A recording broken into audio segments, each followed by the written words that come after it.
Activity 1 2 3 એમ 6 લગી activity છે ધોરણ 1 માં પહેલા યુનિટમાં. પહેલા યુનિટનું નામ છે Q for question. Q for question એટલે કે ક્વેશ્ચનના રૂપમાં આપણે બધી એક્ટિવિટી ભણવાની રહેશે. એક્ટિવિટી 1 માં એક ઇન્ટરવ્યુ આપ્યો છે, એક્ટિવિટી 2 માં પ્રશ્નો આપ્યા છે, એવી રીતે એક્સરસાઇઝ આપીને આપણે અલગ અલગ પાઠમાં એવી રીતે Q for question ક્વેશ્ચનના રૂપમાં આપણે ભણતા જઈશું પાઠ. એના પહેલા આપણે એના શબ્દો પાઠ કરી લઈએ કે જે પાઠમાં આવશે. હિયર H-E-R-E હિયર એટલે અહીં. અહીં એટલે આ સૂચનામાં એક આપે છે કે ઇન્ટરવ્યુમાં શું આવશે. તો પણ સૂચના છે કે અહીં એક કાલ્પનિક ઇન્ટરવ્યુ રજૂ કર્યું છે. કાલ્પનિક ઇન્ટરવ્યુ કોનું છે? સુનિતા વિલિયમ્સ કે જે અવકાશ યાત્રી હતા. તો સૂચનામાં ચાલુ થાય છે કે અહીં એક કાલ્પનિક ઇન્ટરવ્યુ છે. મતલબ H-E-R-E હિયર એટલે અહીં. પછી છે ઇમેજિનરી એટલે કે કાલ્પનિક. જ્યારે આપણે કોઈ બાબતની કલ્પના કરીએ છીએ તો એને કાલ્પનિક બાબત અથવા કાલ્પનિક વાત કહેવાય. એને ઇંગ્લિશમાં આપણે ઇમેજિનરી કહીશું, બરોબર? ઇમેજિનરી એવી રીતે સ્પેલિંગ ભાગો કરવાનો પાઠ પાડે. પછી છે ઇન્ટરવ્યુ. આ શબ્દથી તો તમે બધા પરિચિત જ હશો. જ્યારે કોઈ નોકરી મેળવવા જઈએ કે કોઈ પણ બાબતમાં જ્યારે પત્ર વ્યવહાર કરતા હોય ત્યારે અથવા પત્રકારોની મીટિંગ થાય ત્યારે કોઈ નેતાને કોઈ મોટા ઉદ્યોગપતિને એની સાથે રૂબરૂ મુલાકાત યોજવામાં આવે છે, જેને ઇન્ટરવ્યુ કહેવામાં આવે છે. અહીં ઇન્ટરવ્યુ સુનિતા વિલિયમ્સનું છે. એટલે અહીં કહે છે કે here is a imaginary interview of Sunita Williams. એટલે ઇન્ટરવ્યુ એટલે રૂબરૂ મુલાકાત. ખાલી મુલાકાતને આપણે મીટિંગ કહેશું, પણ જ્યારે રૂબરૂ મુલાકાત કોઈ સ્પેશિયલ વ્યક્તિ સાથે કરવામાં આવે તો તેને આપણે ઇન્ટરવ્યુ કહીશું. અને ઇન્ટરવ્યુ લેનારને આપણે ઇન્ટરવ્યુઅર કહીશું. પાછળ ER પ્રત્યય લાગશે. એટલે ઇન્ટરવ્યુઅર એટલે જે મુલાકાત રૂબરૂ ગોઠવી છે, જે મુલાકાત કરવાનો છે સામે વ્યક્તિ સાથે, એને ઇન્ટરવ્યુઅર કહીશું. પછી છે એસ્ટ્રોનોટ એટલે કે અવકાશ યાત્રી. અવકાશ યાત્રી એટલે સ્પેસ. સ્પેસ એટલે અંતરિક્ષ. જે અંતરિક્ષમાં કોઈ કાર્ય માટે અથવા સ્પેસ વોક માટે એટલે કે અવકાશમાં પરિભ્રમણ માટે અથવા ચાંદ ઉપર કોઈ પણ જગ્યાએ અવકાશમાં જ્યારે પૃથ્વી છોડી બીજા ગ્રહમાં પ્રવેશ કરવામાં આવે ત્યારે અમુક વૈજ્ઞાનિકો દ્વારા એક સ્પેશિયલ ટ્રેનિંગ આપવામાં આવે છે. આ યાત્રીઓને અવકાશ યાત્રી કહેવામાં આવે છે, જેને ઇંગ્લિશમાં એસ્ટ્રોનોટ કહેવામાં આવે છે. સ્પેલિંગ યાદ રાખશું. એસ્ટ્રો એન્ડ નોટ અલગ અલગ સ્પેલિંગના પાર્ટ પાડી દઈશું. એસ્ટ્રોનોટ એટલે અવકાશ યાત્રી. પછી છે પ્રોગ્રામ. આ પ્રોગ્રામ એટલે કોઈ બાહ્ય પ્રોગ્રામ નહીં કે કોઈ કમ્પ્યુટરનો પ્રોગ્રામ નહીં. આ પ્રોગ્રામ એટલે કાર્યક્રમ કે જેનું આયોજન કોઈ સ્પેશિયલ બાબત માટે કરવામાં આવતું હોય તેને પ્રોગ્રામ કહીશું. આપણે કોઈ પણ કાર્યક્રમ રાખી દાખલા તરીકે સ્કૂલમાં થતો પ્રોગ્રામ, આ વગેરે પ્રોગ્રામ એટલે કોઈ પણ બાબત માટેનું આયોજન. પ્રોગ્રામ P-R-O-G-R-A-M આ સુધીનો જ્યારે સ્પેલિંગ આવે તો એને નામ કહીશું. નામ એટલે નામ. આ કાર્યક્રમનું નામ છે. અને જ્યારે તેની યોજના થાય છે, બનાવી નાખવામાં આવે છે પ્રોગ્રામ, આખો શબ્દ થાય છે પ્રોગ્રામ. પાછળ એની પ્રત્યય લાગે છે. પછી છે મુલાકાત. મીટિંગ. મીટ એટલે મળવું અને પ્રત્યય લાગે પાછળ ING એટલે મીટિંગ. મીટિંગ એટલે મુલાકાત યોજવી અથવા મુલાકાત કરવી. અને ખાલી મીટ એટલે મળવું. કોઈ બી વ્યક્તિ જ્યારે મળે છે તો તેને મીટ કરી કહેવાય. અને એનું આખી પ્રોસેસ થઈ જાય, બરોબર, મુલાકાત યોજાઈ જાય તો એને શું કહેવું કહેવાય કે મીટિંગ કરી કહેવાય. પછી છે ગ્રેજ્યુએશન. આપણે નથી કહેતા એ તો ભાઈ પુરાણો ગ્રેજ્યુએટ છે. એ ગ્રેજ્યુએટ એટલે સ્નાતક. કોઈ વ્યક્તિ સ્નાતક થઈ જાય તો એને આપણે ગ્રેજ્યુએટ કહીએ છીએ. ગ્રેજ્યુએટ. અને એ સ્નાતક બન્યો તો એ કઈ પદવી મેળવીને ગ્રેજ્યુએશનની પદવી મેળવી. BCom BA BSc આ બધા ગ્રેજ્યુએશન લેવલના કોર્સ કહેવાય. પછી છે બ્રિંગ. બ્રિંગ એટલે લઈ જવું. અને બ્રોડ એટલે ખરીદવું. તો ખરીદીને કોઈ વસ્તુ લઈ જવામાં આવે અથવા એમને એમ લઈ જવામાં આવે તો બ્રિંગ એટલે લઈ જવું થાય. આ ING પ્રત્યય નથી લગાડ્યો, આખો શબ્દ જ છે બ્રિંગ. પછી છે સ્પેસ. સ્પેસ થી તો તમે બધા પરિચિત જ હશો. સ્પેસ એટલે અંતરિક્ષ અથવા અવકાશ. જે અવકાશ યાત્રીઓ જે જગ્યાએ પરિભ્રમણ કરે અથવા જ્યાં પોતાના કાર્યો કરે, પ્રયોગો કરે એ અંતરિક્ષમાં કરે છે, સ્પેસમાં. બધા દેશની અલગ અલગ સ્પેસ એજન્સી હોય છે. અમેરિકાની નાસા, તો એવી જ રીતે ભારતની છે ISRO, Indian space research organisation. આ S એટલે સ્પેસ કે જે આપણે જોયું ઉદ્દેશ બાબતને લગતી ઓર્ગેનાઇઝેશન. પછી છે ઇન્સ્પાયર. ઇન્સ્પાયર એટલે પ્રેરણા આપવી. અહીં જ્યારે ઇન્ટરવ્યુઅર પ્રશ્ન પૂછે છે સુનિતા વિલિયમ્સને કે તને સ્પેસમાં કામ કરવાની પ્રેરણા કોને આપી, તો ઇંગ્લિશમાં એને કહેવાય ઇન્સ્પાયર. અને ઇન્સ્પાયર ઉપરથી શબ્દ બને ઇન્સ્પિરેશન એટલે પ્રેરણા આપી કોઈ વસ્તુની, એને ઇન્સ્પિરેશન કહેવાય. પછી છે ઓરિજિન. ઓરિજિન એટલે મૂળ. આ ઓરિજિન શબ્દ ઓરિજિનલ શબ્દ સાથે સંકળાયેલો છે. ઓરિજિનલ શબ્દ એટલે મૂળ અથવા સાચી બાબત. એવી જ રીતે અહીં છે ઓરિજિન એટલે કે મૂળ. અહીં જ્યારે ઇન્ટરવ્યુઅર પ્રશ્ન પૂછે છે સુનિતા વિલિયમ્સને કે તમે કયા દેશના મૂળ વતની છો, ત્યારે કહે છે હું રહું છું યુએસએમાં, પરંતુ મારું મૂળ દેશ ભારત છે. એટલે ઓરિજિન એટલે મૂળ. આ પાઠમાં અમુક જ્યારે ઇન્ટરવ્યુઅર પ્રશ્ન પૂછે છે ત્યારે WH વાળા શબ્દથી પ્રશ્ન પૂછે છે. WH વાળા શબ્દ એટલે જે શબ્દમાં WH આવે છે, વેર, which, who અને what. પણ અમુક એવા શબ્દો દાખલા તરીકે how many અને how much, આ શબ્દોને પણ WH વાળા શબ્દો કહેવાય, કારણ કે આનાથી પણ પ્રશ્ન પૂછી શકાય. બરોબર? એટલે કે વેર, which, who અને what આ અલગ અલગ પ્રશ્નોથી જાણકારી મેળવવાની બાબતે ઇન્ટરવ્યુઅર આ સુનિતા વિલિયમ્સને પ્રશ્ન પૂછે છે. એમાં પ્રશ્ન પૂછે છે ક્યાં. ક્યાંને ઇંગ્લિશમાં કહેશું વેર. કોઈ પણ જગ્યાની જ્યારે બાબતની વાત થતી હોય અથવા જગ્યાની જાણકારી મેળવવી હોય ત્યારે પ્રશ્ન પૂછાય વેર થી. પછી કોઈ વસ્તુની બાબત થતી હોય, અહીંયા જ્યારે ઇન્ટરવ્યુઅર પ્રશ્ન પૂછે છે કે તમે કઈ વસ્તુ સાથે અવકાશમાં લઈ ગયા હતા, સુનિતા વિલિયમ્સને પૂછે છે, ત્યારે એના પ્રશ્નની શરૂઆત થાય which. which એટલે કયું અલગ અલગ શબ્દ કે જ્યારે કોઈ વસ્તુ સાથે સંકળાયેલું હોય ત્યારે which નો ઉપયોગ થાય છે. પછી છે who. who એટલે કોણ. આ પ્રશ્ન જ્યારે પૂછવામાં આવે ત્યારે who ની જગ્યાએ જે વ્યક્તિ જવાબમાં હોય એની જગ્યાએ who આવે. દાખલા તરીકે who is teaching English, બરોબર? ઇંગ્લિશ કોણ ભણાવે છે, કે who ની જગ્યાએ સાહેબનું નામ આવે. એવી જ રીતે who એટલે કોણ. અહીં પછી છે what. what એટલે શું. આપણે નથી કહેતા what is your name. what એટલે શું, તારું નામ શું છે. એવી રીતે what, who, which અને where આ બધા ઇંગ્લિશના એવા શબ્દો કે જ્યારે પ્રશ્ન પૂછતી વખતે કામ લાગે છે. હવે આપણે જોયું એક્ટિવિટી 1 માં શબ્દો જોયા. આ શબ્દો ઉપરથી આપણે ઇન્ટરવ્યુ જોઈશું અને એનું તમને ગુજરાતી ભાષાંતર કરાવીશ. આપણે અત્યાર સુધી જોયા વોકેબ્સ એટલે કે શબ્દાર્થ. આપણે આ પાઠમાં જોઈશું કે કયા કયા શબ્દો આવે છે ઇન્ટરવ્યુમાં. ઇન્ટરવ્યુના અમુક નવા શબ્દો છે જે તમારે જાણવા જરૂરી છે. મેં તમને અત્યાર સુધી જે શીખવાડ્યા બોર્ડ પર એ વિડીયો પોઝ કરીને તમે લખી નાખજો નોટડાઉન અને સ્પેલિંગ પાકા કરી નાખજો. તો ચાલો આપણે એક્ટિવિટી 1 શરૂ કરીએ. એક્ટિવિટી 1 માં સૂચના આપી છે કે here is an imaginary interview with a famous astronaut Sunita Williams. મેં તમને કીધું હિયર એટલે અહીં. અહીં એક ઇમેજરી ઇન્ટરવ્યુ એટલે કે કાલ્પનિક ઇન્ટરવ્યુ આપેલું છે.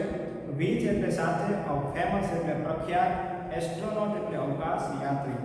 અહીં એક કાલ્પનિક ઇન્ટરવ્યુ પ્રખ્યાત અવકાશ યાત્રી સુનિતા વિલિયમ્સ નું આપેલું છે. સુનિતા વિલિયમ્સ સાથે લિસન ટુ યોર ટીચર.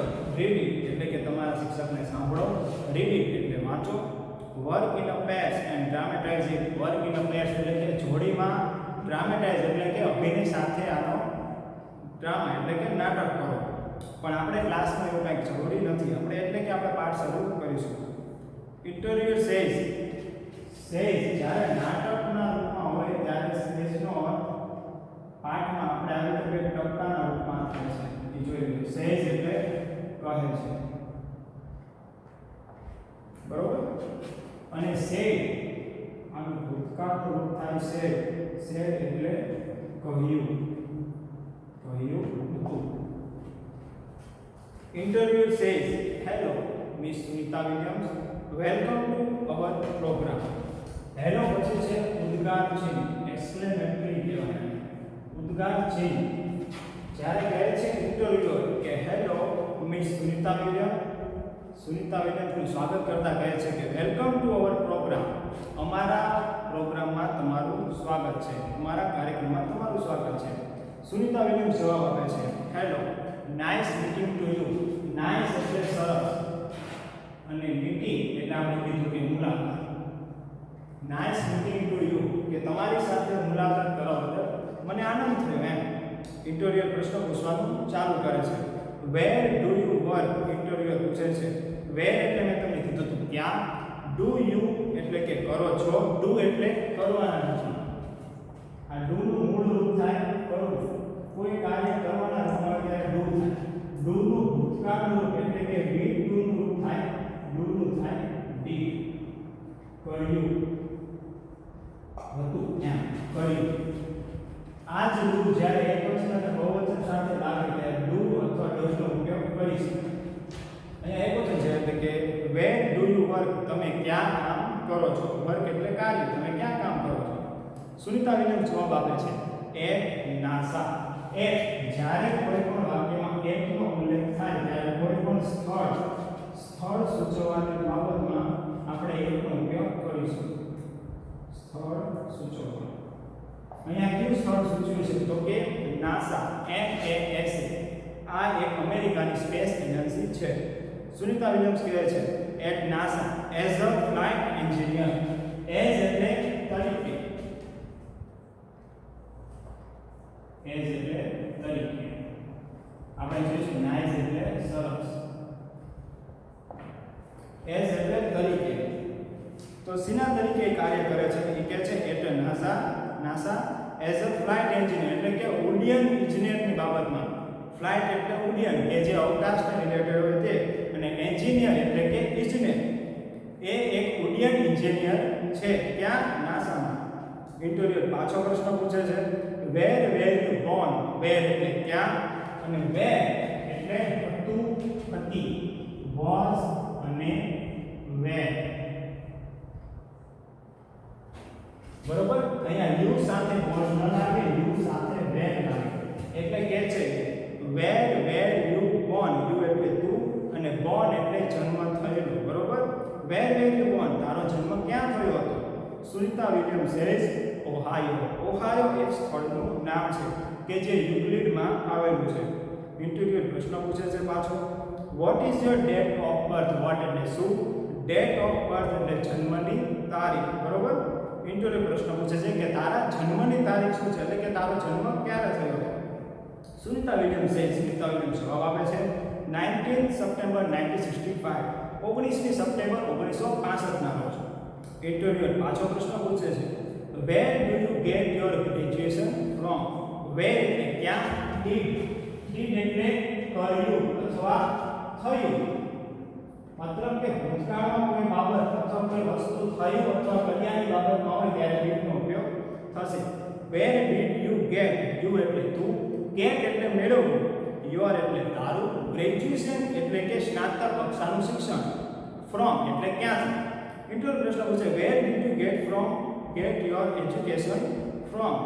એટલે કે તે તારું શિક્ષણ ગ્રેજ્યુએશનનું ક્યાંથી મેળવ્યું? સુનિતા વિલિયમ્સ જવાબ આપે છે I did my graduation from Florida Institute of Technology. Sunita Williams જવાબ આપ્યો કે ભાઈ તેણે ગ્રેજ્યુએશન શિક્ષણ ક્યાંથી મેળવ્યું હતું? આ એટલે હું, ડીડ એટલે કર્યું, મેળવ્યું હતું મતલબ ભૂતકાળની બાબત, માય ગ્રેજ્યુએશન એટલે કે મારું સ્નાતક કક્ષાનું શિક્ષણ, ફ્રોમ એટલે માંથી, હવે ઇન્સ્ટિટ્યૂટ એટલે કે સ્કૂલ અથવા કોલેજનું નામ છે ફ્લોરિડા ઇન્સ્ટિટ્યૂટ ઓફ ટેકનોલોજી. ટેકનોલોજીની બાબતમાં જે ફ્લોરિડા ઇન્સ્ટિટ્યૂટ છે તે સંસ્થાનું નામ આપ્યું છે કે મેં ત્યાંથી ગ્રેજ્યુએશન એટલે કે સ્નાતક કક્ષાનું શિક્ષણ મેળવ્યું. પછી ઇન્ટરવ્યુ પાછો પ્રશ્ન પૂછે છે which special items did you bring with you in the space first time? Interview પ્રશ્ન પૂછે છે which એટલે કઈ, સ્પેશિયલ એટલે ખાસ.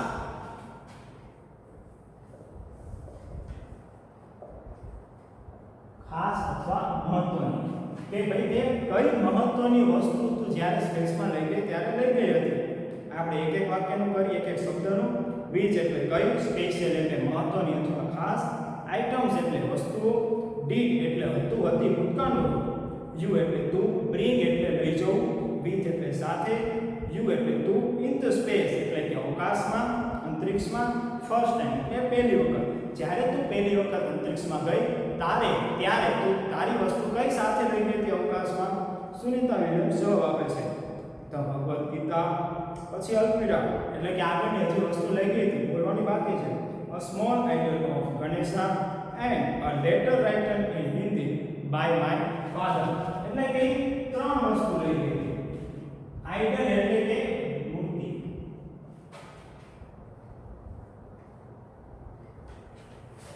ગણપતિની મૂર્તિ લઈ ગઈ હતી, પછી ભગવદ્ ગીતા,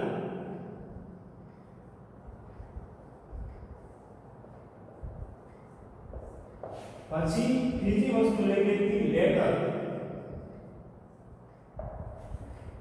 એક ગણપતિની મૂર્તિ, પછી એક ભગવદ્ ગીતા અને એક લેટર, એટલે કે એક પત્ર. એ પત્ર કેમ લઈ ગઈ હતી? તો કે આ letter writed in Hindi by my father, મારા પિતા દ્વારા એક મને પત્ર લખવામાં આવ્યો હતો, તે હું સાથે લઈ ગઈ. એટલે કે એક ઇન્સ્પિરેશનલ પત્ર હશે, એટલે કે એને શુભેચ્છા દર્શાવતો પત્ર હશે, પ્રેરણા આપતો પત્ર હશે, કે જે હિન્દીમાં લખ્યો હતો એના પિતાએ. આ ત્રણ વસ્તુ સુનિતા વિલિયમ્સ સાથે લઈ ગઈ હતી. ઇન્ટરવ્યુને જવાબ મળી ગયો. પાછો એને પ્રશ્ન પૂછ્યો, who inspired you in your life and work?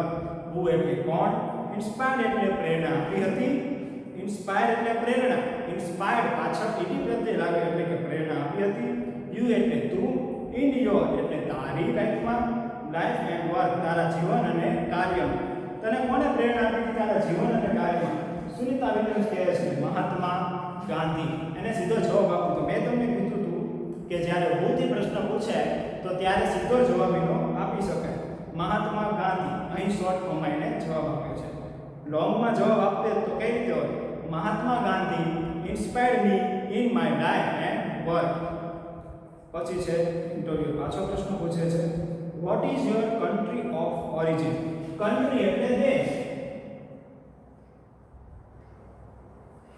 Country એટલે દેશ, આપણે એને નેશન પણ કહી શકાય, NATION, બરોબર? નેશન એટલે પણ દેશ. એ કહે છે કે what is your country of origin? What એટલે શું, ઇઝ એટલે છે, યોર એટલે તારી, કન્ટ્રી એટલે દેશ, ઓફ એટલે નોનીનું નામ, માંથી કોઈ પણ એક લઈ શકીએ આપણે, અને ઓરિજિન એટલે કે મૂળ. તું મૂળ કઈ દેશની છે અથવા તારા મૂળ દેશનું નામ શું છે? સુનિતા વિલિયમ્સનું દેશનું નામ કહે છે કે India. In fact my father Deepak Pandya is from Gujarat. Sunita Williams કહે છે કે ભારત, ઇન ફેક્ટ એટલે કે જો કે અથવા કે ઉપરાંત, માય ફાધર એટલે કે મારા પિતા, દીપક પંડ્યા આપણે અહીં જોઈ શકીએ છીએ કે સુનિતા વિલિયમ્સના પિતાનું નામ હતું દીપક પંડ્યા. ઇઝ ફ્રોમ એટલે કે હતા, છે, માંથી, ક્યાંથી? તો કે ગુજરાતમાંથી. હું ભારત દેશની છું, ઉપરાંત જો કે મારા પિતા ગુજરાતના છે. ઓકે, તો આપણે આમાં જોયું કે જ્યારે ઇન્ટરવ્યુ અલગ અલગ પ્રશ્નો પૂછે છે સુનિતા વિલિયમ્સની જાણકારી મેળવવા માટે, ત્યારે સુનિતા વિલિયમ્સ તેના પ્રત્યુત્તરમાં જવાબ આપે છે, બરોબર? એટલે કે અહીંયા આપણે સુનિતા વિલિયમ્સનું એક કાલ્પનિક ઇન્ટરવ્યુ જોયું કે જેમાં સુનિતા વિલિયમ્સની બેઝિક ઇન્ફોર્મેશન એટલે કે સામાન્ય માહિતી આપણને મળી શકે. પેજ ફેરવશો એટલે વર્ક ઇન પેજ એટલે કે ગ્રુપમાં જે મેં તમને કીધું, જે સૂચના આપી, બરોબર, ડ્રામેટાઇઝ એટલે કે નાટક કરવાની, એ બાબત તમે લખી શકો છો. આમાં લખ્યું છે ઇન્ટરવ્યુ યોર ફ્રેન્ડ એટલે કે તમારા મિત્રનું એક ઇન્ટરવ્યુ એટલે કે રૂબરૂ મુલાકાત ગોઠવો. રાઇટ ઇટ બિલો, બિલો એટલે નીચે, અને નીચે લખો જે ખાલી જગ્યા આપી છે તેમાં, જે આપણે ક્લાસ વર્કમાં કરીશું. આગળના પાઠમાં આપણે એક્ટિવિટી 2 જોઈશું. એક્ટિવિટી 2 માં 2A અને 2B છે કે જે એક્સરસાઇઝના રૂપમાં છે. પાછળ આપણે એક્ટિવિટી 3, 4 અને 6 સુધી આપણે જોઈશું. Thank you.